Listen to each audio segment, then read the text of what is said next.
title of this mini podcast is Uninformed. You know, it's amazing to me how we make so many uninformed decisions every day. Politics would be the easiest example to cite because the electorate rarely, if ever, votes on the facts at hand, but on the emotion they're feeling at the time. Uninformed voting is the only thing that seems bipartisan these days. But factless discussions go on in every area of our life, the least of which is politics. Take people's rules, for example.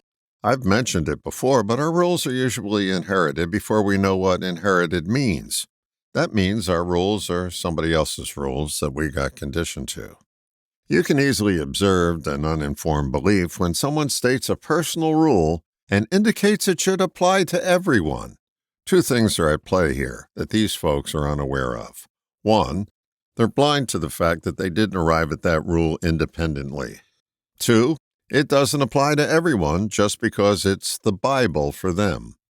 Yet they'll continue to make their uninformed case as though it's fact instead of opinion.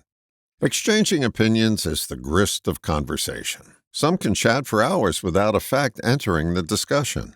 Listen to just about any caller on a talk show if you need examples. The mark of us becoming informed is to have the presence of mind to fact-check our opinions.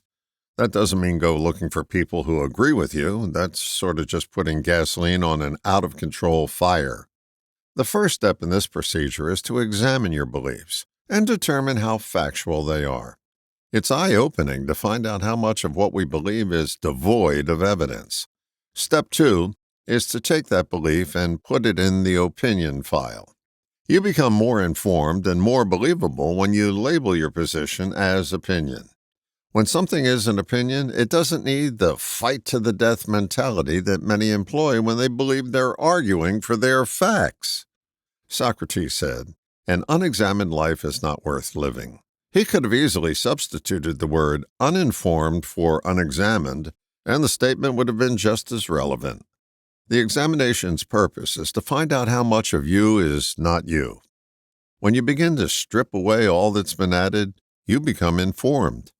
I would never want to have my opinions taken away from me because they're so much fun to have. I just want to be able to put them in a pile that works best when push comes to shove, namely, the uninformed pile. All the best, John.